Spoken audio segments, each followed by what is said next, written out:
Hello students, welcome to physics तक 9। तो students physics तक 9 पे चल रहा है क्लास 12 की कंप्लीट फिजिक्स। ये चल रहा है chapter number 5 magnetism and matter. और इसके प्रीवियस लेक्चर में 4 लेक्चर कंप्लीट हो चुके हैं। ये हमारा 5th लेक्चर है मैग्नेटिज्म एंड मैटर का। तो स्टूडेंट्स इस लेक्चर में हम पढ़ेंगे classifications of matter on the basis of magnetism और पढ़ेंगे हिस्टैरिसीस कर्व लॉ। अब स्टूडेंट्स यहाँ पर क्लासिफिकेशन ऑफ मैटर जो है ये तो तीन कैटेगरी का, बट उनका ओरिजिन भी पढ़ेंगे, उनका काज भी पढ़ेंगे, उनका इफेक्ट भी पढ़ेंगे। तो स्टार्ट करते हैं लेक्चर को। तो हमारा टॉपिक है आज का classification of matters on the basis of magnetism. तो स्टूडेंट्स मैग्नेटिज्म के बिहाफ पर मैटर को 3 भागों में क्लासिफाइड किया गया है, या ये कहें मैटर 3 टाइप के होते हैं।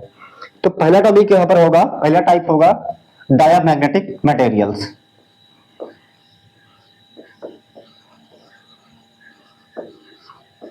Diamagnetic substances.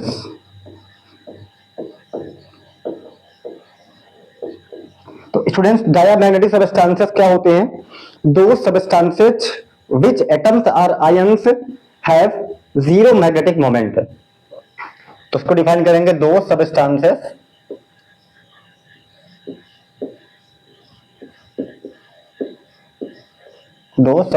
और substances which atom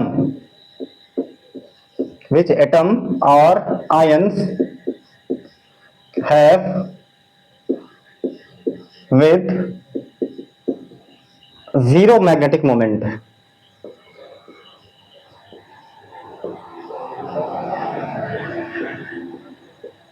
zero magnetic moment, that is called diamagnetic substance और डायामैग्नेटिक मटेरियल है। तो स्टूडेंट्स डायामैग्नेटिक मटेरियल का मतलब होगा वे सबस्टेंस जिनके एटम या आयन में मैग्नेटिक मोमेंट जीरो होता है, that is called diamagnetic substance. हाँ, केमिस्ट्री के बिहाफ पर अलग डेफिनेशन होता है कि वे सबस्टेंस जिनके एटम या आयन में के आउटर मोस्ट ऑर्बिटल में इलेक्ट्रॉन्स पेयर में होते हैं, आउटर मोस्ट ऑर्बिटल के सारे इलेक्ट्रॉन पेयर्स में होते हैं, दैट इज कॉल्ड डायामैग्नेटिक। लेकिन वो केमिस्ट्री के डेफिनेशन में होता है, हमें यहाँ फिजिक्स के स्टडी करना है। तो फिजिक्स में ये है diamagnetic substances, those substances which atoms और ions have with zero magnetic moment. ठीक है। एंड और क्या होगा? And if we kept it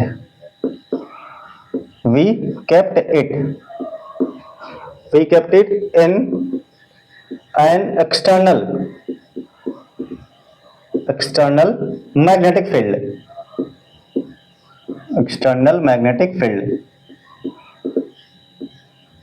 vector B external, then it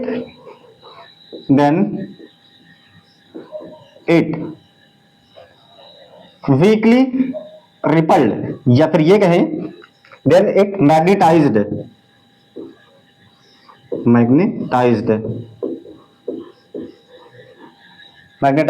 in the, और यहां मैग्नेटाइज में वीकली मैग्नेटाइज्ड जोड़ देंगे, weekly magnetised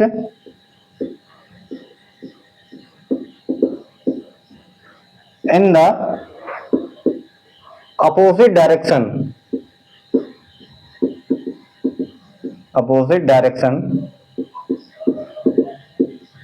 of external magnetic field B external। ये स्टूडेंट होगा। हम इसको ये भी कह सकते हैं, ये वीकली मैग्नेटाइज्ड होता है in the opposite direction of external magnetic field, और ये भी कह सकते हैं वीकली रिपेल्ड होता है in the external magnetic field. तो दो substances are called diamagnetic substances. इनका एग्जांपल देखिए क्या होगा, कौन कौन से सबस्टेंस डायामैग्नेटिक होंगे। एग्जांपल में स्टूडेंट देखिए इनका होगा हाइड्रोजन, बहुत सारे एग्जांपल है, there are several examples diamagnetic के। Hydrogen, zinc, H2O and gold, silver, NaCl नमक NaCl and mercury and bismuth and ETC। तो ये सारे जो और भी एलिमेंट हैं और भी मेटल हैं जो डायामैग्नेटिज्म शो करते हैं, जो डायामैग्नेटिक मटेरियल होते हैं, इनको एक फार्मूले से याद कर सकते हैं आप लोग।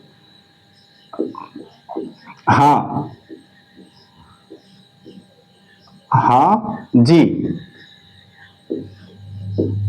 हाँ जी पानी, हाँ जी पानी, सोना, चांदी, नमक, पारा, बिस्मथ। ये फार्मूले से याद कर सकते हैं, हाँ जी पानी, सोना, चांदी, नमक, पारा, बिस्मथ। तो यहां पर हा for hydrogen, Z for zinc, पानी फॉर H2O और सोना फॉर गोल्ड और चांदी फॉर Ag, नमक फॉर NaCl और पारा फॉर मर्करी और बिस्मथ है ही। तो स्टूडेंट्स ये हमारा हो गया डायामैग्नेटिक सबस्टेंसेस और इनके एग्जाम्पल। दूसरा क्लासिफिकेशन हमारा होगा पैरामैग्नेटिक सबस्टेंसेस।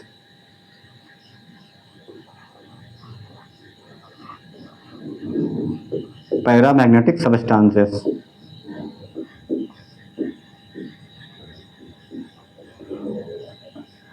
तो स्टूडेंट्स यहां पर पैरामैग्नेटिक सबस्टेंसेस क्या होगा? Those substances which atom or ion with non zero magnetic moment. Same definition लिख देंगे इसका, those substances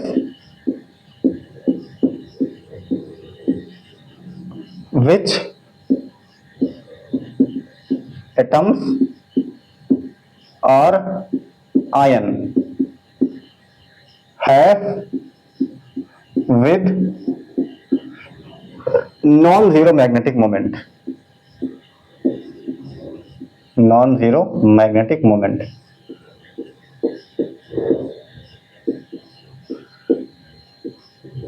magnetic moment are called paramagnetic substances and if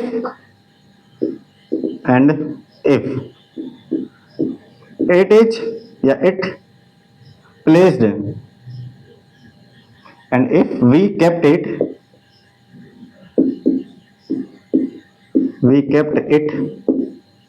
in an external magnetic field, external magnetic field, vector B external, then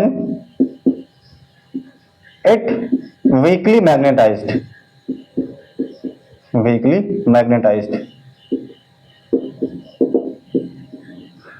along to the direction of external magnetic field, along to the direction of external magnetic field।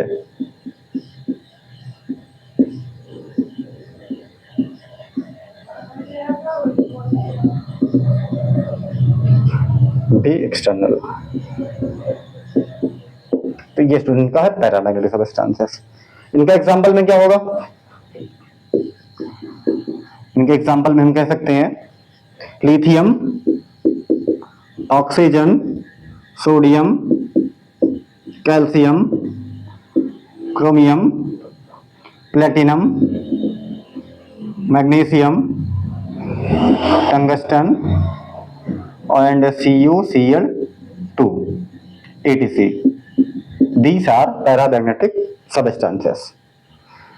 तो ये हो गया student diamagnetic substances and paramagnetic substances. तीसरा classification हमारा होता है ferromagnetic substances. तीसरा type होगा फेरो मैग्नेटिक सबस्टेंसेस। तो स्टूडेंट्स इनका डेफिनेशन सेम वैसा ही होगा जैसा कि पैरा का है। तो दो substances which atoms or ion have with non zero magnetic moment, non zero magnetic moment non-zero magnetic moment, and if we kept it in the external, that is external magnetic field, it या these strongly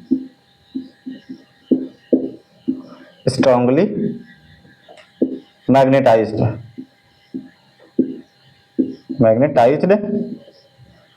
along the direction of external magnetic field,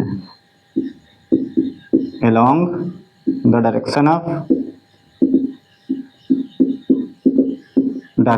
B external या external magnetic field.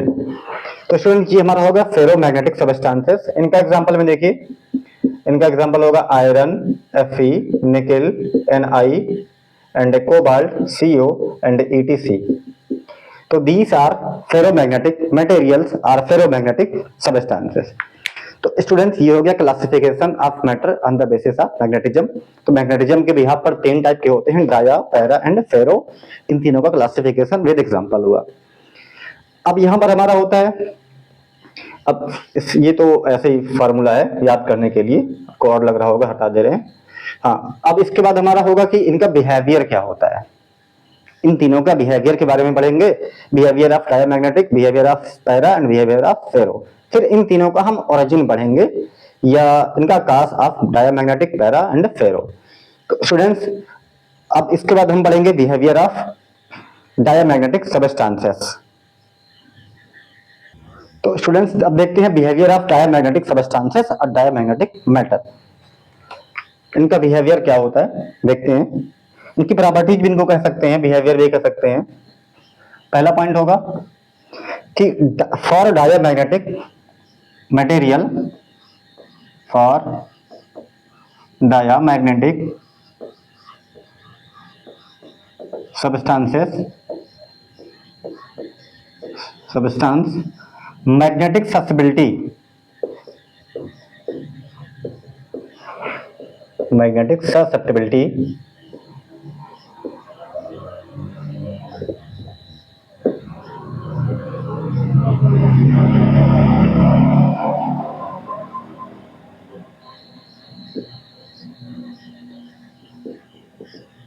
काई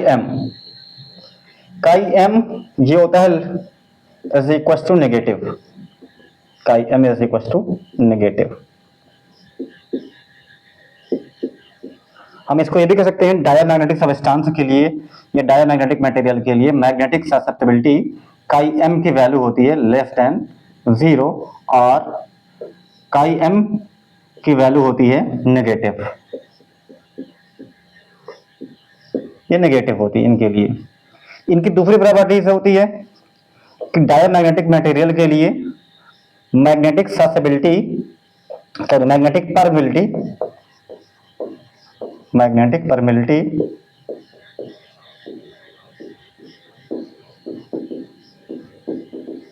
mu R relative हो जाएगा, mu की हम बोल रहे हैं मैग्नेटिक परमिलिटी म्यू, इनकी वैल्यू होती है लेस देन 0 और mu is equal to negative, ये भी होता है। तीसरी प्रॉपर्टीज इनकी होगी स्टूडेंट्स कि if we kept it in the external, if we kept it in external magnetic field,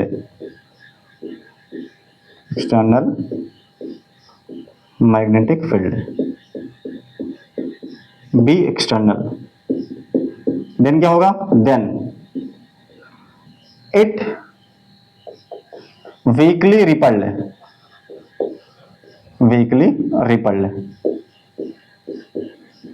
or weakly magnetized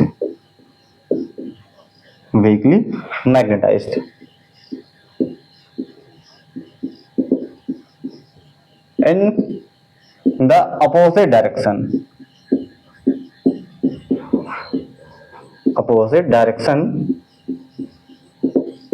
of external magnetic field B external, ये भी होगा। तो स्टूडेंट ये डायमैग्नेटिक मटेरियल की बिहेवियर को शो करता है कि इनके लिए मैग्नेटिक ससेप्टिबिलिटी की वैल्यू नेगेटिव होती है, less than zero, magnetic permittivity less than zero, negative होती है। अगर इनको हम एक्सटर्नल मैग्नेटिक फील्ड में रख दें तब क्या होगा, ये वीकली रिपल्ड होता है या वीकली मैग्नेटाइज्ड होता है along in the opposite direction of external magnetic field. तो ये तीन प्रॉपर्टीज इनका हो गया। चौथा देखते हैं स्टूडेंट्स, चौथा प्रॉपर्टी कि अगर हम किसी डायमैग्नेटिक सबस्टेंस के किसी बार को यूनिफॉर्म मैग्नेटिक फील्ड में रखें, if we kept a bar of diamagnetic substance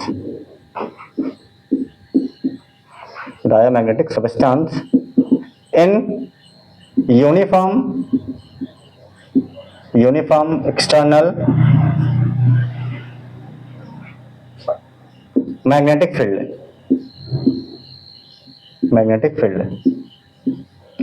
अगर हम इस एक्सटर्नल मैग्नेटिक फील्ड में रखें तब क्या होगा, तब देखिए, तो it will be align to the perpendicular direction of B external.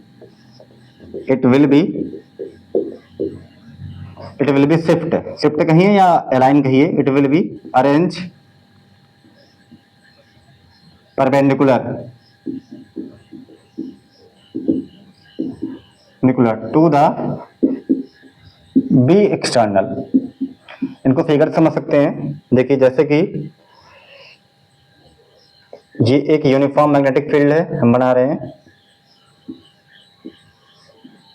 ये एक uniform magnetic field B external हो गया, और इसमें एक हम बार मैग्नेट करें, इसमें हम डायमैग्नेटिक मटेरियल को इस तरह से इनको हम रख रहे हैं, प्लेस कर रहे हैं, तब क्या होगा। और ठीक है, अगर हम इनको यहाँ ये शो कर दें, ये हमारा नॉर्थ है मैग्नेट का, बार मैग्नेट का नॉर्थ पोल है, और इनको हम शो कर दें साउथ पोल, बार मैग्नेट का साउथ पोल, ये हो गया हमारा बी एक्सटर्नल। और ये जो शो किया गया है ये हमारा एक डायमैग्नेटिक मटेरियल का एक बार है, एक रॉड है, एक छड़ है। तब क्या होगा student, then it will be arrange to the perpendicular direction of external magnetic field, तब वो इसके परपेंडिकुलर डायरेक्शन में इस तरह से अरेंज हो जाएगा। और हाँ, यहां पर प्लेस्ड की बात किया गया है ना, एक minute, if we kept a bar magnet, kept यहां नहीं होगा, if we freely suspend, if we freely suspend a bar magnet, अगर हम इनको फ्रीली सस्पेंड करते हैं तब क्या होगा, तब ये एक्सटर्नल मैग्नेटिक फील्ड के परपेंडिकुलर डायरेक्शन में इस तरह से अलाइन हो जाएगा, इस तरह से रोटेट कर जाएगा, इट विल बी रोटेट, ये रोटेट कर जाएगा, इस तरह से अरेंज हो जाएगा। ये इनकी चौथी प्रॉपर्टी है। अब स्टूडेंट्स पांचवा प्रॉपर्टी देख लीजिए। अब अगर हम इनको दूसरा एक्सटर्नल मैग्नेटिक फील्ड में इनको रखें तब क्या होगा, if we placed it in uniform magnetic field,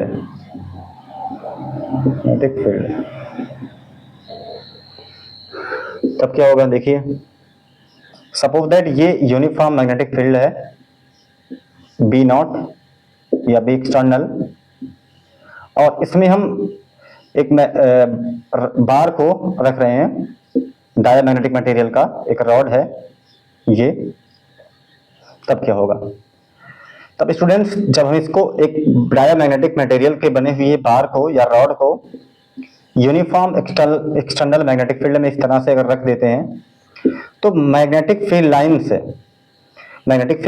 lines will B ripple, इससे रिपल करके चली जाएंगी इस तरह से टू द आउट डायरेक्शन, इस तरह से मैग्नेटिक फील्ड लाइन, और केवल एक मैग्नेटिक फील्ड लाइन सेंट्रल वाली इससे होकर के पास करेगी, बाकी each magnetic field lines will be repelled to the bar magnet.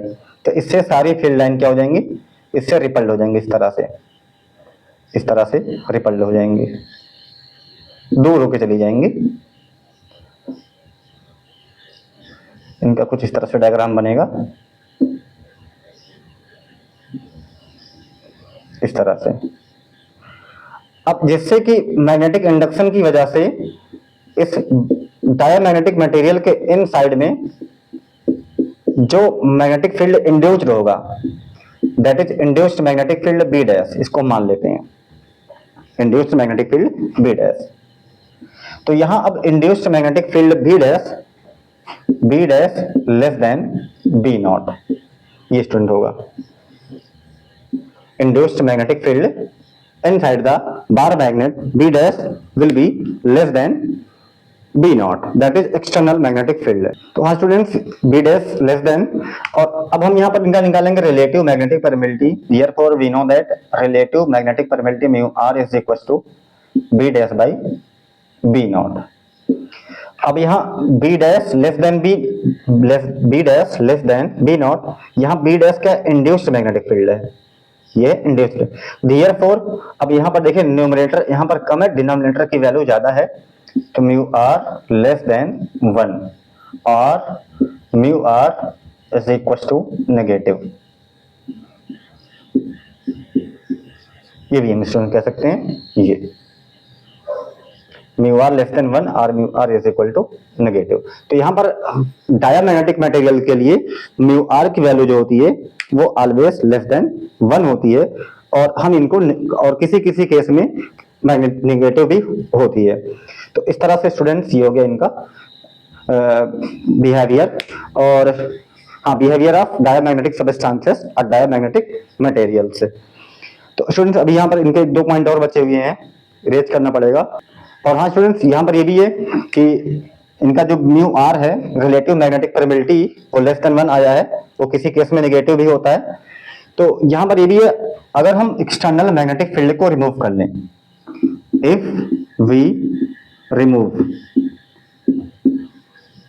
B external, अगर एक्सटर्नल मैग्नेटिक फील्ड को रिमूव कर लें, then induced magnetic field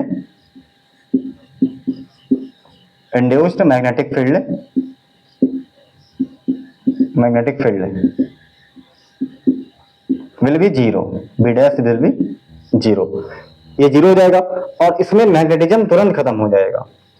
that means अगर हम इनको मैग्नेटिक फील्ड को एक्सटर्नल मैग्नेटिक फील्ड को रिमूव कर दें तो इसका मैग्नेटिज्म जो भी इसमें मैग्नेटिज्म आ जाता है इंड्यूस्ड की इंडक्शन की वजह से, मैग्नेटिज्म बिकम 0। ये भी इनका प्रॉपर्टी कह सकते हैं, आप लिख सकते हैं इनको 5वां 6वां पॉइंट लिख सकते हैं, when we remove B external then magnetism become 0 in diamagnetic substances। तो स्टूडेंट ये भी इनकी प्रॉपर्टी है। अब इनका भी 1-2 पॉइंट और है जिसमें हम डायमैग्नेटिक लिक्विड को मैग्नेटिक फील्ड में रखेंगे और उनका बिहेवियर देखेंगे, उनका नेचर देखेंगे, किस तरह से वो अट्रैक्ट हो रहा है या किस तरह से रिपल हो रहा है या किस तरफ शिफ्ट हो रहा है। तो वो भी उनका एक मेन कैरेक्टर होगा, मेन बिहेवियर होगा, उसको हम देखते हैं। तो स्टूडेंट्स इनका नेक्स्ट बिहेवियर होगा, नेक्स्ट प्रॉपर्टी होगा, 7वां देखते हैं। अगर हम डायमैग्नेटिक सब्सटेंस के किसी लिक्विड को एक मैग्नेटिक फील्ड में रखें, कुछ इस तरह से देखिए, इनका एक फिगर दिया जाता है एग्जाम में, कॉम्पिटिटिव एग्जाम में या बोर्ड एग्जाम में। सपोज दैट ये हमारा मैग्नेट है, बार मैग्नेट के 2 अपोजिट पोल हैं, ये नॉर्थ एंड साउथ, और ये एक प्याली है ये, और इसमें रखा गया है डायमैग्नेटिक सब्सटेंस का लिक्विड। फिर वो लिक्विड का बिहेवियर क्या होगा, ये पहला पॉइंट है, पहला केस है। यहां पर दोनों अपोजिट पोल पास पास रखे हुए हैं, क्लोजेस्ट टू ईच अदर। और दूसरा केस है कि अब मैग्नेट को हम या मैग्नेट के पोल को हम थोड़ा डिस्टेंस पे कर देते हैं, इनकी डिस्टेंस बढ़ा देते हैं, ये डिस्टेंस पर हो गए, ये नॉर्थ एंड साउथ। और वही सेम प्याली है, और इसमें भी वही सेम लिक्विड है, डायामैग्नेटिक मटेरियल का लिक्विड भरा हुआ है। अब इन दोनों केसेस में देखते हैं डायामैग्नेटिक सब्सटेंस का जो लिक्विड है उसका शिफ्टिंग किस तरफ होता है। तो ये स्टूडेंट्स डायामैग्नेटिक सब्सटेंस का जो होगा लिक्विड, इसका नेचर है shift from stronger magnetic field to the weaker magnetic field. तो ये होगा। अब यहां पर देखिए बीच में मैग्नेटिज्म ज्यादा होगा, तो यहां पर इनका जो होगा वो कम हो जाएगा। इसको डायग्राम से हम शो करें, समथिंग ये होगा, ये ऐसा पैटर्न कुछ बनता है। ये डायामैग्नेटिक सब्सटेंस का लिक्विड है, डायामैग्नेटिक है, diamagnetic liquid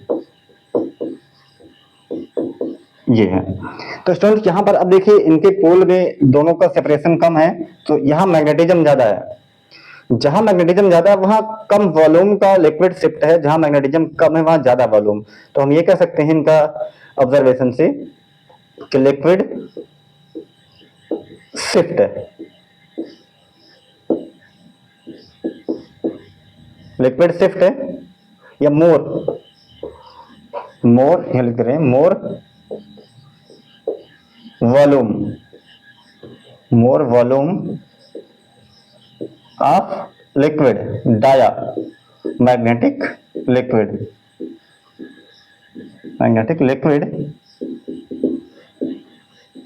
shift from stronger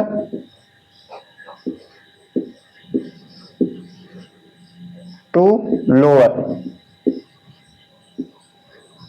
magnetism.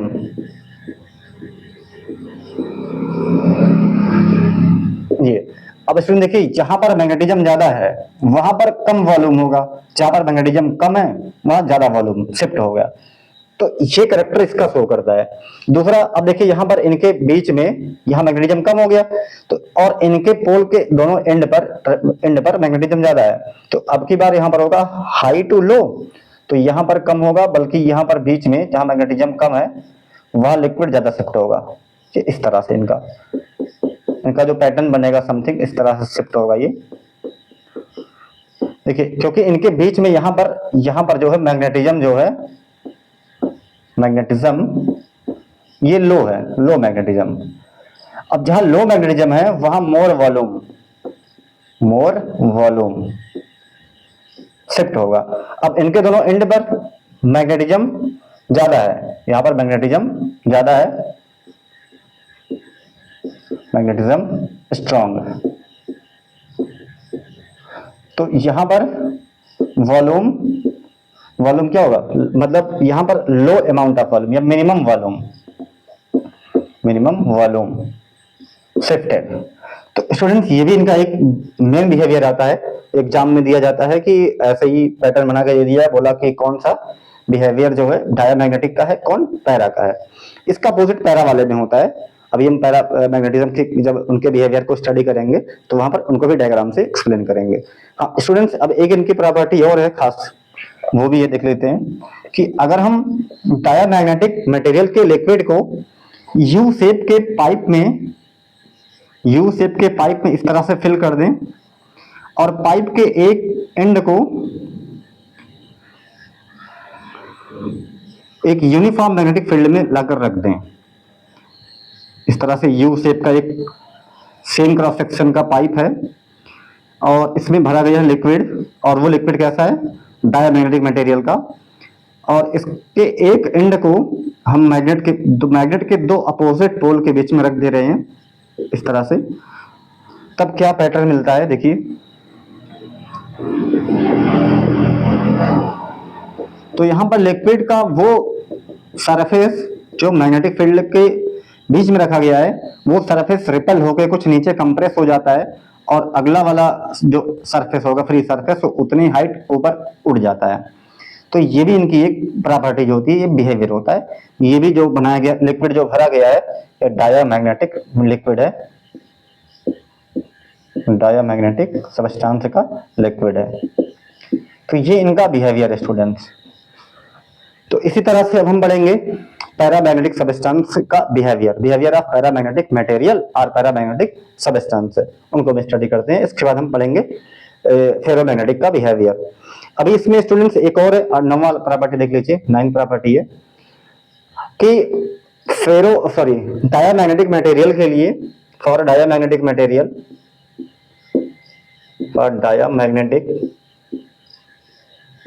Material magnetic susceptibility chi M is equal to I by H.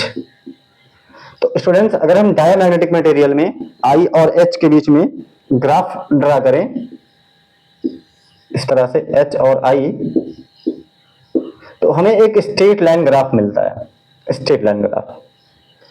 और नवा प्रॉपर्टी हम कहेंगे कि डायामैग्नेटिक मटेरियल के लिए chi M does not depends on temperature,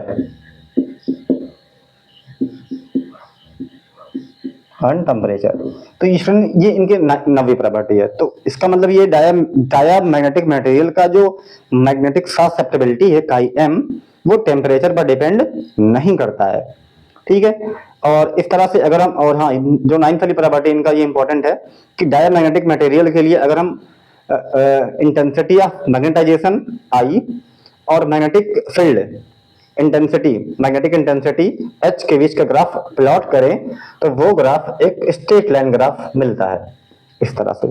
तो ये इनका हो गया स्टूडेंट्स प्रॉपर्टी और बिहेवियर ऑफ डायामैग्नेटिक मटेरियल और डायामैग्नेटिक सबस्टेंस। तो अब हम बढ़ते हैं पैरामैग्नेटिक सबस्टेंस के बारे में। तो स्टूडेंट यहाँ पर हम इसको फिगर से समझा दे रहे हैं। यहाँ पर जो हमने जिस बात को हमने एक्सप्लेन किया, यहाँ पर ऐसा लिख देना रफली कि इनके बीच में यहाँ पर इस पॉइंट पर मैग्नेटिज्म जो है ये स्ट्रांग है, मैग्नेटिज्म स्ट्रांग है। तो वॉल्यूम क्या होगा, वॉल्यूम लो होगा। नीचे की तरफ एरो का मतलब लो या मिनिमम, ऊपर की तरफ एरो का मतलब मैक्सिमम या स्ट्रांग, इस तरह से डिनोट किया जा सकता है डायग्राम के द्वारा, ठीक है। पैरामैग्नेटिक सबस्टेंस को देखते हैं। अब स्टूडेंट देखते हैं behaviour of paramagnetic substance.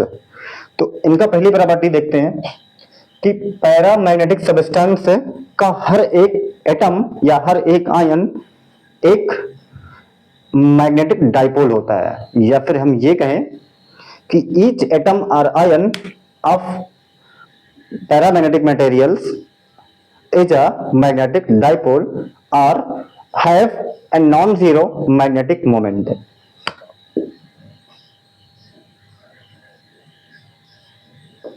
Each atom or ion of paramagnetic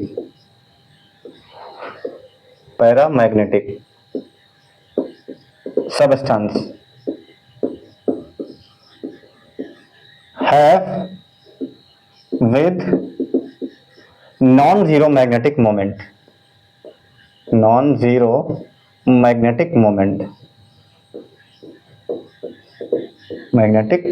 ये कह सकते हैं, या ये कह सकते हैं कि मैग्नेटिक डाइपोल होता है। Each atom of paramagnetic substance is a magnetic dipole, ये भी कहा जा सकता है। और दूसरी प्रॉपर्टी देखते हैं, इनका सेकंड प्रॉपर्टी ये होगा कि पैरामैग्नेटिक सबस्टेंस के लिए मैग्नेटिक ससेप्टिबिलिटी की वैल्यू पॉजिटिव होती है। Magnetic susceptibility chi m for paramagnetic substance greater than zero और उसमें था लेस देन जीरो, और इसमें chi M is equal to होगा positive, chi M is equal to positive. तीसरा प्रॉपर्टी कह सकते हैं इनका magnetic permeability mu r, magnetic permeability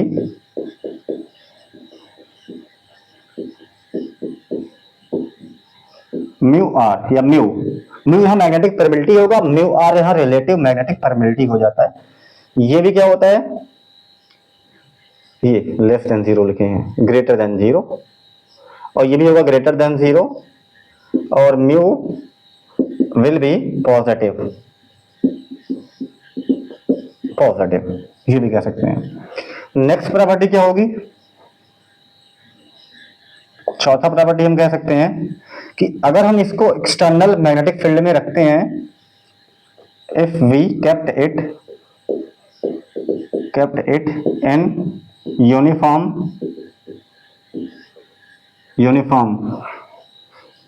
magnetic field, uniform external magnetic field B external, then it magnetized to the same direction of external magnetic field. It lightly या it weakly magnetized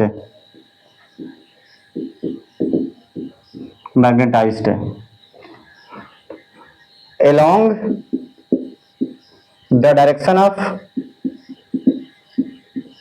the direction of B external. तो student जैसे इसके पहले ने dia वाले में पढ़ा था, वो एक्सटर्नल मैग्नेटिक फील्ड के अपोजिट डायरेक्शन में वो मैग्नेटाइज हो रहा था, और ये मैग्नेटाइज होगा लाइटली या weakly to the direction of magnetic field, external magnetic field के डायरेक्शन में मैग्नेटाइज होगा, और डाया वाला अपोजिट डायरेक्शन में हुआ था। ठीक है, और यहां पर एक प्रॉपर्टी और इनकी इसमें ऐड कर देना है कि if we remove B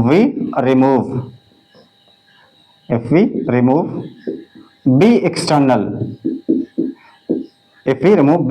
that is B external become 0 कर दिया जाए, then magnetism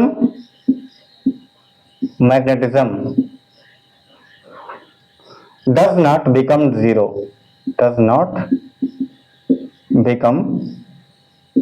0, तब इसका जो मैग्नेटिज्म है वो एकदम कंप्लीटली 0 नहीं होता है, मतलब ये मैग्नेटाइज हो जाता है थोड़ा बहुत, इसमें मैग्नेटिज्म आ जाता है।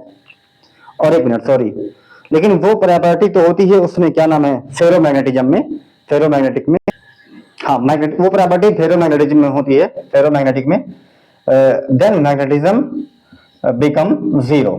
ये दोनों में होगा, डाया और पैरा दोनों के लिए बिकम 0। तो ये स्टूडेंट इनका हो गया फोर्थ प्रॉपर्टी। अब इनका फिफ्थ प्रॉपर्टी देखते हैं।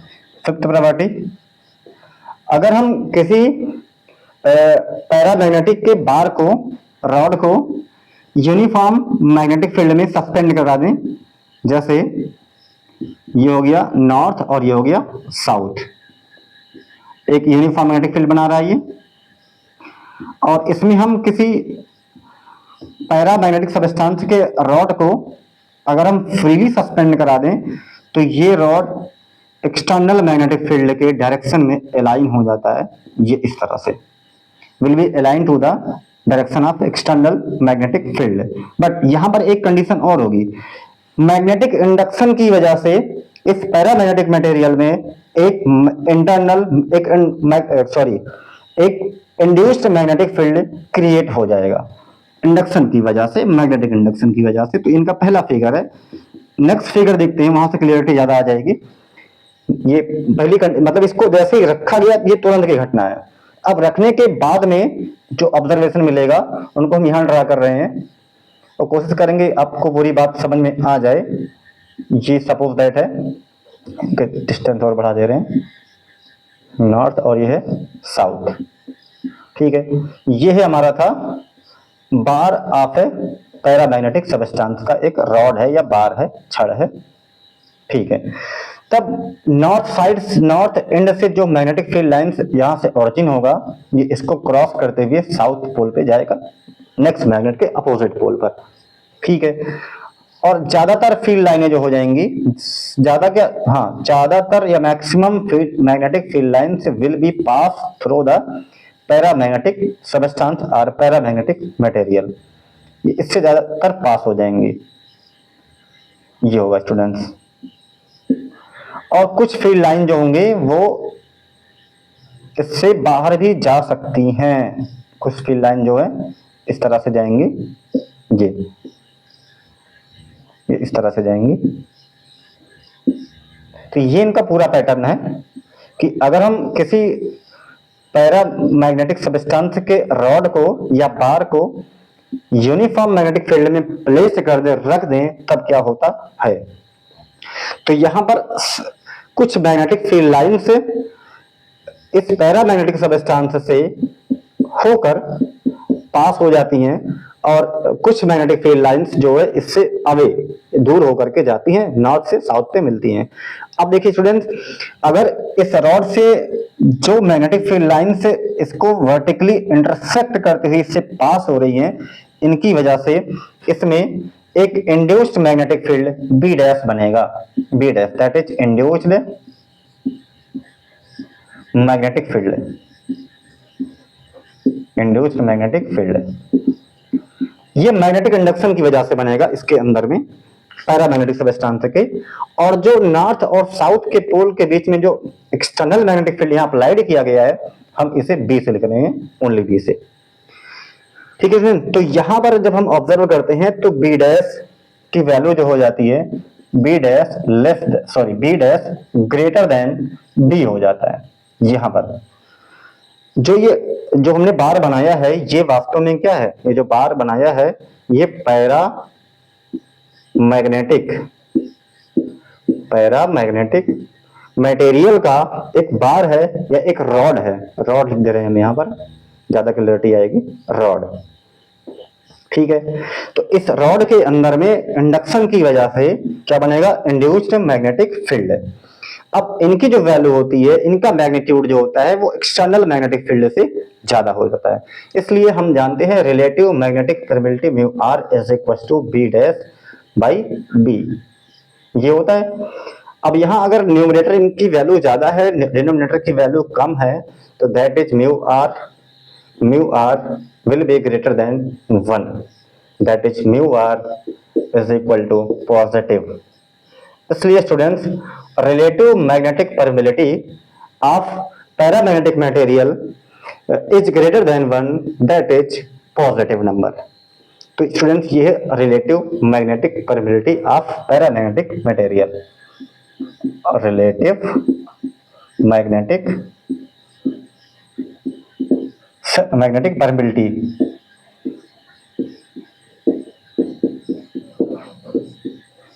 Of paramagnetic material, magnetic material. तो स्टूडेंट्स, ये हो गया हमारा फिफ्थ प्रॉपर्टी। फिफ्थ प्रॉपर्टी में देखिए दो प्रॉपर्टी यहाँ पर मिल रही है। पहला तो अगर हम इनको सस्पेंड करा रहे हैं फ्रीली इनके ग्रेविटेशनल सेंटर से, तो ये पैरेलल अलाइन हो जाता है एक्सटर्नल मैग्नेटिक फील्ड के डायरेक्शन में। दूसरा कि इसमें मैग्नेटिक इंडक्शन की वजह से इंड्यूस्ड मैग्नेटिक फील्ड क्रिएट होता है। इनकी वैल्यू एक्सटर्नल मैग्नेटिक फील्ड से ज्यादा होती है, जिनकी वजह से म्यू आर की वैल्यू ग्रेटर देन 1 हो जाती है, जो कि पॉजिटिव आ जाती है। ठीक है स्टूडेंट्स, अब ये हो गई इनकी फिफ्थ प्रॉपर्टी, और सिक्स प्रॉपर्टी भी इसको हम इसमें इंक्लूड कर सकते हैं। और ठीक है, नेक्स्ट प्रॉपर्टी हम करेंगे कि अगर हम पैरामैग्नेटिक सब्सटेंस के लिए इंटेंसिटी ऑफ मैग्नेटाइजेशन और मैग्नेटिक इंटेंसिटी H के बीच का ग्राफ खींचे तो क्या मिलेगा। ठीक है, छठा प्रॉपर्टी हम यहाँ लिख दे रहे हैं, ये इजी है, कुछ नहीं करना है, कि इनके लिए chi M is equal to होगा आई बाई एच। ठीक है, chi M is equal to I by H होता ही है। आई यहाँ इंटेंसिटी ऑफ मैग्नेटाइजेशन है, एच यहाँ पर मैग्नेटिक इंटेंसिटी है। If we plot a graph between I and H, that is intensity of magnetization and magnetic intensity, then we find a straight line. ये X axis पे हम H को denote कर रहे हैं और वाई एक्सिस पर आई को डिनोट कर रहे हैं, तो इनका ग्राफ जो मिलता है एक स्ट्रेट लाइन मिलता है। ये स्टूडेंट्स, ये अब इनका नेक्स्ट प्रॉपर्टी होगा सेवंथ प्रॉपर्टी को लिखने के लिए हमें इसको इरेज करना पड़ेगा। हाँ, वहां पर ये कि magnetic susceptibility of diamagnetic substance paramagnetic substance का magnetic susceptibility depends on temperature और inversely proportional to the absolute temperature. वो होगा, उसके लिए मैं इरेज कर दें ताकि उसको अच्छे से समझा सके। तो स्टूडेंट का सेवंथ प्रॉपर्टी होगा magnetic susceptibility chi M of paramagnetic substances inversely proportional to 1 upon temperature. यहाँ टी एब्सोल्यूट टेम्परेचर है, तो इनको लिख सकते हैं लैंग्वेज में, दैट इज मैग्नेटिक ससेप्टिबिलिटी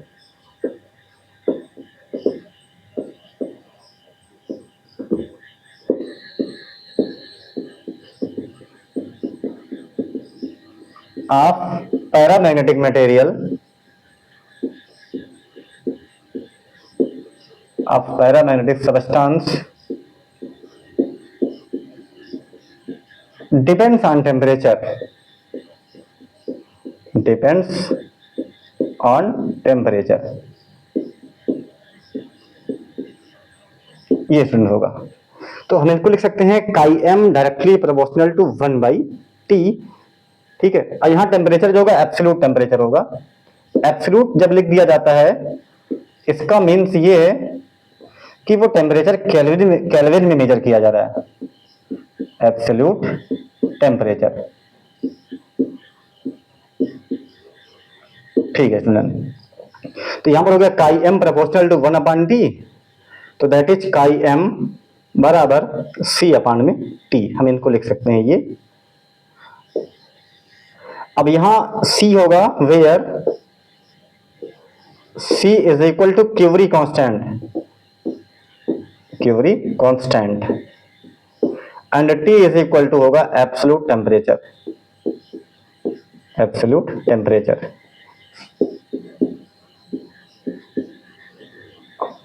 और स्टूडेंट यही जो रिलेशन आया है chi M is equal to C by T, this relation is called Curie law, it is called Curie law, Curie's law. इसे को ही हम क्यूरी लॉ भी कहते हैं। तो क्यूरी लॉ जब भी आएगा तो आप लिख सकते हो for paramagnetic substances the magnetic susceptibility inversely proportional to its absolute temperature, this is called Curie law. ये कह सकते हैं स्टूडेंट। तो ये हो गई इनकी सेवंथ प्रॉपर्टी। ठीक है, एट प्रॉपर्टी में देखते हैं, एक यू आकार का जो ट्यूब था उसका भी यहाँ पर हो जाएगा, इनको भी देख लेते हैं। एट्थ वाली प्रॉपर्टी जो होगी किसमें हम क्या नाम है यू शेप के ट्यूब में अगर हम पैरामैग्नेटिक लिक्विड को रखते हैं, उनको यूनिफॉर्म मैग्नेटिक फील्ड में एक एंड को ले जाते हैं, फिर क्या होता है को भी ऑब्जर्व कर लेते हैं। ये एक यूनिफॉर्म क्रॉस सेक्शन का एक ट्यूब है और इस ट्यूब में मटेरियल भरा हुआ है, कौन सा पैरामैग्नेटिक मटेरियल का लिक्विड भरा हुआ है। इनकी थोड़ा डेप्थ को और बढ़ा देते हैं।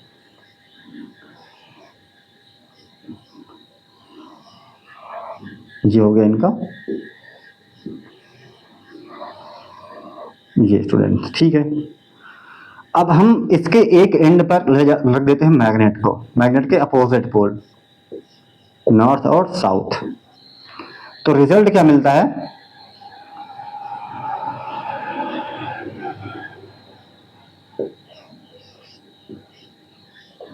रिजल्ट ये मिलता है कि जिस एंड पर को मैग्नेटिक फील्ड में रख दिया गया है या जिसके दोनों एंड पर, जिस एंड के दोनों तरफ में मैग्नेट के अपोजिट पोल रख दिए गए हैं, उस एंड पर जो इनका फ्री सरफेस का लेवल है उसकी हाइट बढ़ जाती है। ये कुछ हाइट तक इनकी सरफेस जो है यहां से यहां चली गई, शिफ्ट हो गई अट्रैक्शन की वजह से।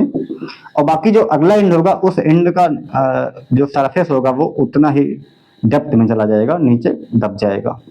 ये तो ये स्टूडेंट हो गया, इनका भी एक बिहेवियर है। ये है पैरामैग्नेटिक लिक्विड है,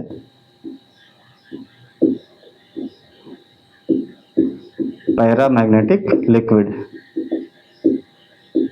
ठीक है, अभी इनकी एक प्रॉपर्टी और बची है, 9th वाला देख लेते हैं कि पैरामैग्नेटिक लिक्विड को अगर हम मैग्नेट के दो पोल के बीच में रख देते हैं इस तरह से, जैसे हमने डाया के लिए बनाया था ये वाला, ये नॉर्थ, ये साउथ। मैग्नेट के two opposite pole are closely to each other, एक दूसरे के पास में रखे हुए हैं। और एक प्याली प्लेट, ये मान लीजिए प्याली है, और इसमें रखा गया है पैरामैग्नेटिक मटेरियल का लिक्विड। फिर देखिए स्टूडेंट, उस वाले में क्या हुआ था, उसका जस्ट अपोजिट इसमें होगा, डाया वाले से अपोजिट पैरा वाले में होगा। डाया वाले में था कि stronger to weaker magnetic field की तरफ में प्लेस्ड हो गया था, तो यहाँ होगा weaker to stronger magnetic field की तरफ में प्लेस हो जाएगा। तो स्टूडेंट यहाँ पर देखिए ये दोनों क्लोज में है, तो इसके बीच में मैग्नेटिज्म ज्यादा होगा, तो यहाँ पर ज्यादा वॉल्यूम शिफ्ट हो जाएगा, लिक्विड का ज्यादा वॉल्यूम शिफ्ट हो जाएगा। और दोनों टर्मिनल पर जो है मैग्नेटिक फील्ड जहाँ कम है, वहां लो अमाउंट ऑफ या less amount of liquid will be shifted. ठीक है, तो इस तरह से इनका बिहेवियर होगा। यहां पर मैग्नेटिज्म ज्यादा है, मैग्नेटिज्म यहाँ ज्यादा है, तो यहाँ होगा लार्ज वॉल्यूम या मोर वॉल्यूम लिख दो, ज्यादा अच्छा रहेगा, मोर वॉल्यूम शिफ्टेड। और ये जो लिक्विड है ये पैरा मैग्नेटिक लिक्विड है, पैरामैग्नेटिक लिक्विड है। तो इनको हम एक लाइन लिख सकते हैं कि paramagnetic liquid shifted from weaker to large या स्ट्रॉन्ग मैग्नेटिक फील्ड, मैग्नेटिज्म ये होगा। तो ये इनका जो शिफ्टिंग होगा पैरामैग्नेटिक लिक्विड का, इनका जो शिफ्टिंग होगा वो वीकर टू स्ट्रॉन्ग मैग्नेटिज्म की तरफ में शिफ्टिंग होगा। इसमें देखिए इनके बीच का डिस्टेंस कम है, तो इस वजह से मैग्नेटिज्म ज्यादा है, ज्यादा मैग्नेटिज्म है तो ज्यादा मटेरियल, ज्यादा वॉल्यूम शिफ्ट किया गया है, शिफ्ट हो जाता है, ये मोर वॉल्यूम शिफ्टेड। अब इसका जो दूसरा पोर्शन बनाएंगे कि इसमें हम दोनों मैग्नेट के अपोजिट पोल को डिस्टेंस बढ़ा देंगे, नॉर्थ और साउथ, और वही सेम प्याली को इसमें अभी रख देते हैं, सेम प्याली को। सपोज दैट के फिजिक्स में सब सपोज ही किया जाता है ना। तो अब इनके बीच के गैपिंग बढ़ गई, डिस्टेंस बढ़ गया, तो सेपरेशन बढ़ गया, तो यहाँ पर मैग्नेटिज्म कम हो गया, मैग्नेटिज्म जो हो गया ये वीक हो गया, और इनके पोल पर मैग्नेटिज्म ज्यादा हो गया। तब अब यहाँ पर जो लिक्विड शिफ्ट होगा वो कुछ इस तरह से शिफ्ट होगा, ये इस तरह से जी। तो यहाँ पर देखिए ये लिक्विड है पैरामैग्नेटिक मटेरियल का या पैरामैग्नेटिक सबस्टेंस का, तो इनके दोनों पोल पर एंड पर यहाँ मैग्नेटिज्म ज्यादा है, यहाँ मैग्नेटिज्म स्ट्रॉन्ग है, मैग्नेटिज्म जो है वो स्ट्रॉन्ग है। तो जहां मैग्नेटिज्म स्ट्रॉन्ग है वहां मोर वॉल्यूम शिफ्ट हुआ है, जहां मैग्नेटिज्म वीक है वहां लेस अमाउंट ऑफ या लेस वॉल्यूम शिफ्ट हुआ है। तो वीकर टू स्ट्रॉन्ग वॉल्यूम, यहाँ भी वही सेम फॉर्मूला लगेगा, वीकर टू स्ट्रॉन्ग की तरफ ये शिफ्ट हो जाते हैं। तो स्टूडेंट ये हो गई इनकी बिहेवियर ऑफ पैरामैग्नेटिक सबस्टेंसेस। अब नेक्स्ट होगा बिहेवियर ऑफ फेरोमैग्नेटिक सबस्टेंसेस, उनको भी स्टडी करते हैं।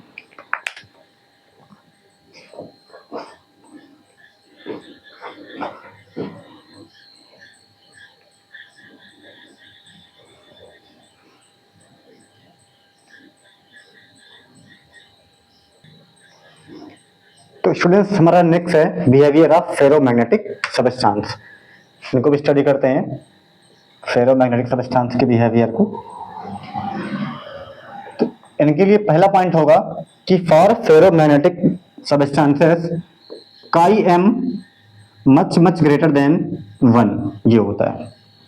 फेरोमैग्नेटिक सबस्टेंस के लिए मैग्नेटिक ससेप्टिबिलिटी काई एम की value much greater than 1, that means 1 से बहुत ज्यादा होती है। या फिर हम ये कहें कि और chi M is equal to more positive, ये कहा जा सकता है। दूसरा कहेंगे इनके लिए relative magnetic permittivity mu r also much less than 1, ये भी होता है। और एंड यहां म्यू आर की वैल्यू जो होती है स्टूडेंट्स वो 10 to the power 3 to 10 to the power 5 तक का होता है फॉर फेरोमैग्नेटिक सबस्टेंस के लिए या फेरोमैग्नेटिक मटेरियल के लिए।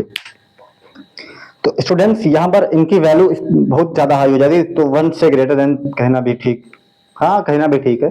तो अब देखिए इनकी तीसरी प्रॉपर्टी कह सकते हैं कि इफ वी रिमूव, और हाँ ये भी कह सकते हैं it strongly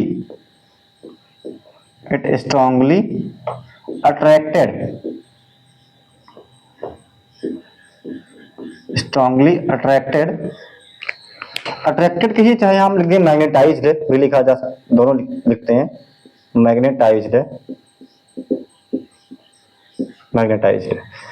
along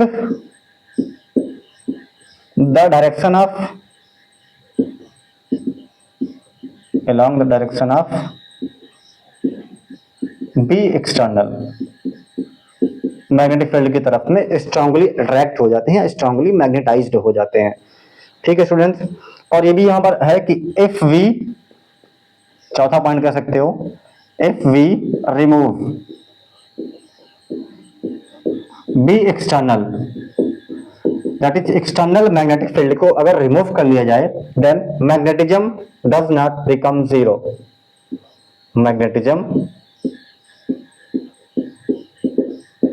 does not become zero, student देखिए डाया और पैरा के लिए कहा गया था मैग्नेटिज्म जीरो हो जाता है एक्सटर्नल मैग्नेटिक फील्ड को रिमूव कर लेने पर, लेकिन यहाँ फेरो के लिए ऐसा नहीं है। एक्सटर्नल मैग्नेटिक फील्ड को रिमूव कर लेंगे तो इसमें मैग्नेटिज्म रिटेन रह जाता है, मतलब बच जाता है, या लिख सकते हैं मैग्नेटिज्म रिटेन,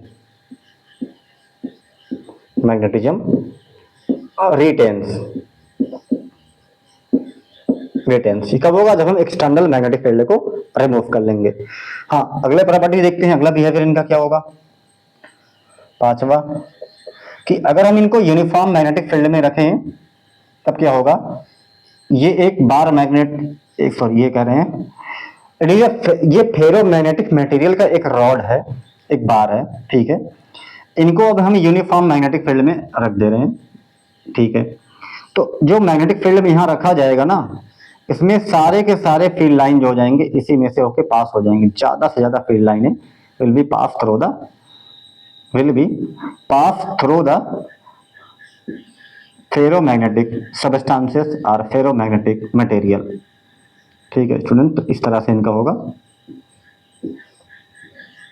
ये हो जाएगा, इनका पैटर्न है।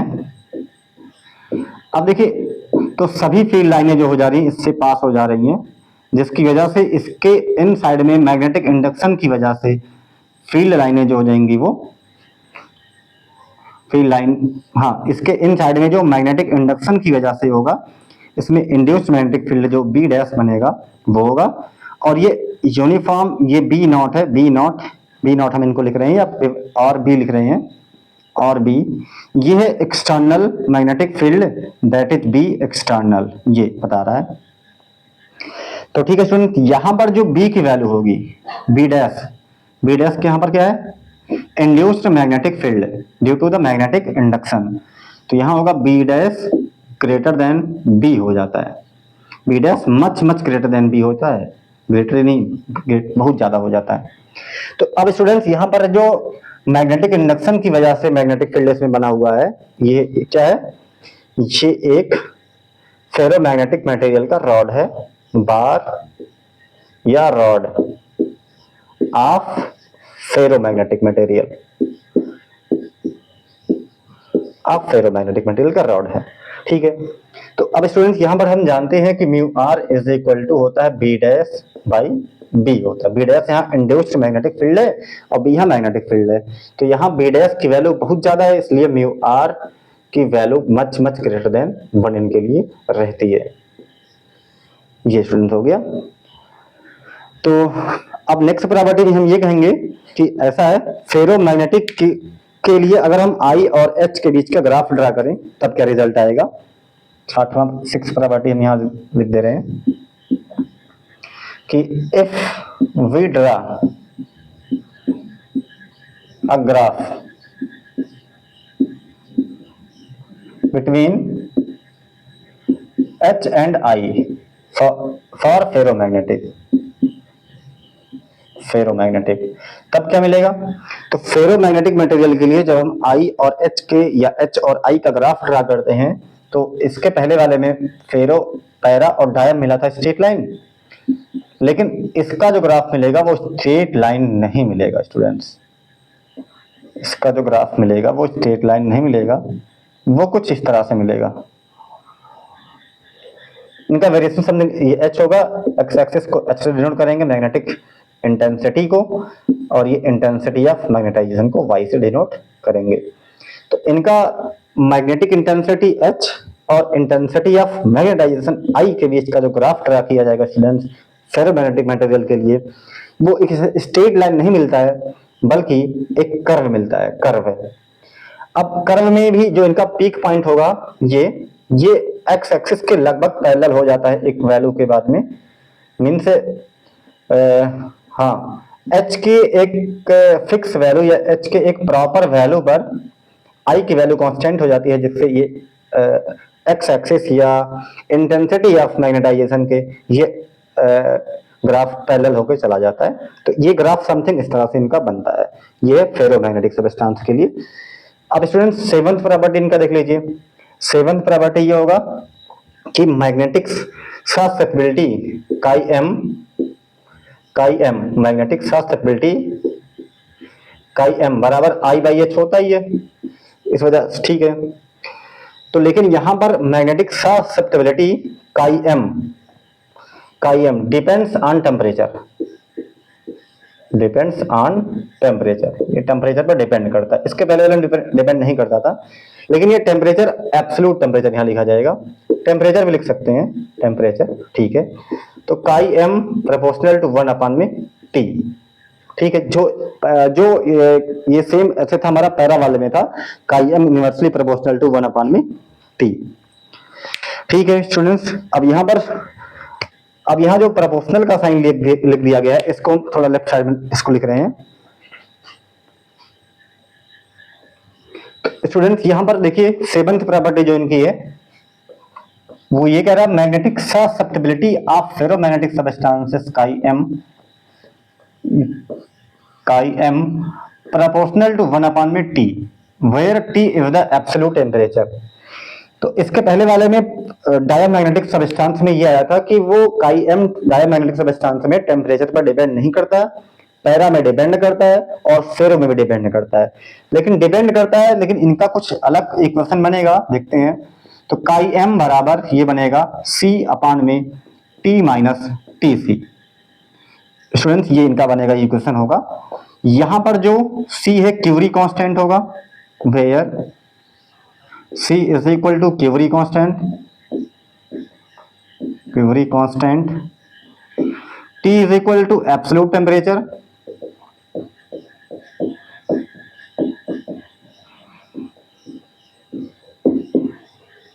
and Tc is equal to Curie temperature,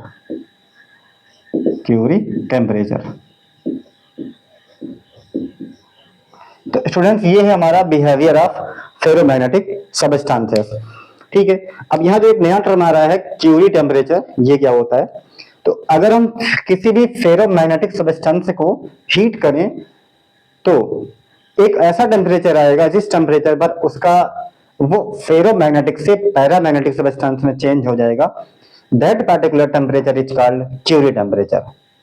इसको लिख सकते हैं इस तरह से, क्यूरी टेम्परेचर, टीसी को लिख सकते हैं, TC is the Curie temperature, इनको डिफाइन हम कर दे रहे हैं यहां पर। That temperature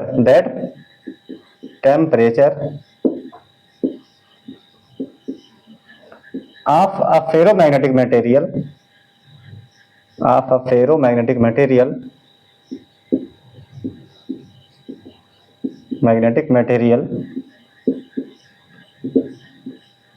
at which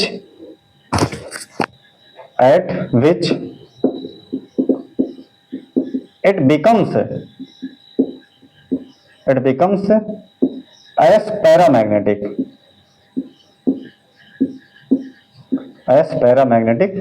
substances. That particular temperature is called Curie temperature. तो स्टूडेंट्स ये हो गया इनका क्यूरी टेम्परेचर। और यहाँ पर इनका एक ग्राफ और हम ड्रा कर सकते हैं। अगर हम 1 में काई एम और टेम्परेचर का ग्राफ ड्रा करें, टेम्परेचर है ये 1/काई एम अब फेरोमैग्नेटिक के लिए, अगर हम इनका ग्राफ ड्रा करें फिर क्या रिजल्ट आएगा देखिए। तो स्टूडेंट्स यहाँ पर chi m inversely proportional to absolute temperature, ठीक है। अगर हम 1 में काई एम करें तो 1/काई एम जो होगा वो टेम्परेचर के डायरेक्टली प्रोपोर्शनल हो जाएगा, है ना। काई एम जो 1/काई एम ये टेम्परेचर के डायरेक्टली प्रोपोर्शनल हो जाएगा। तो इनका ग्राफ जो होगा कुछ इस तरह से जाएगा, स्ट्रेट लाइन, कुछ पॉइंट छोड़ करके, जो कि क्यूरी टेम्परेचर पे आ जाएगा। ये क्यूरी टेम्परेचर आ जाएगा। तो ये इनका स्टूडेंट ग्राफ है। अब इनका नेक्स्ट होगा कि हाँ, cause of magnetism, next topic होगा cause of magnetism on the basis of atomic molecular theory. Sorry, cause of magnetism हम बताएंगे डायामैग्नेटिक, पैरा और फेरो तीनों का रीजन क्या है, तीनों का काज क्या है, किस तरह से ये ओरिजिन होते हैं मटेरियल के भीतर में। तो उसको हम मॉलिक्यूलर एटॉमिक थियरी या एटॉमिक थियरी ऑफ मैग्नेटिज्म से समझ सकते हैं। इसको हमने बता दिया आपको, एटॉमिक थियरी कहिए, हाँ मॉलिक्यूलर, हाँ एटॉमिक थियरी ऑफ मैग्नेटिज्म के द्वारा हम उनको समझ सकते हैं तीनों को अलग अलग तरीके से, कि पैरा में पैरा की प्रॉपर्टी क्यों है, फेरो में फेरो की प्रॉपर्टी क्यों है, और डायामैग्नेटिज्म में डायामैग्नेटिज्म की प्रॉपर्टी क्यों है। हाँ, फेरोमैग्नेटिक मटेरियल में जो फेरोमैग्नेटिज्म की प्रॉपर्टी है वो हम मॉलिक्यूलर थियरी या एटॉमिक थियरी ऑफ मैग्नेटिज्म से नहीं कंप्लीट कर पाएंगे, उसे हम डोमेन थियरी से कंप्लीट करेंगे, समझेंगे। क्योंकि उनका जो क्रिस्टलीय संरचना होती है, उनका जो क्रिस्टल होता है वो कुछ बहुत ज्यादा क्रिटिकल होता है, उसमें बहुत सारे फैक्टर होते हैं जिसको हम एटॉमिक थ्योरी से कंप्लीटली एक्सप्लेन नहीं कर पाते हैं। इसलिए उसको एक्सप्लेन करने के लिए हम यूज करते हैं किसका, डोमेन थ्योरी का। तो स्टूडेंट्स ये हमारा हो गया बिहेवियर ऑफ फेरोमैग्नेटिक सब्सटेंसेस। अब नेक्स्ट हम पढ़ते हैं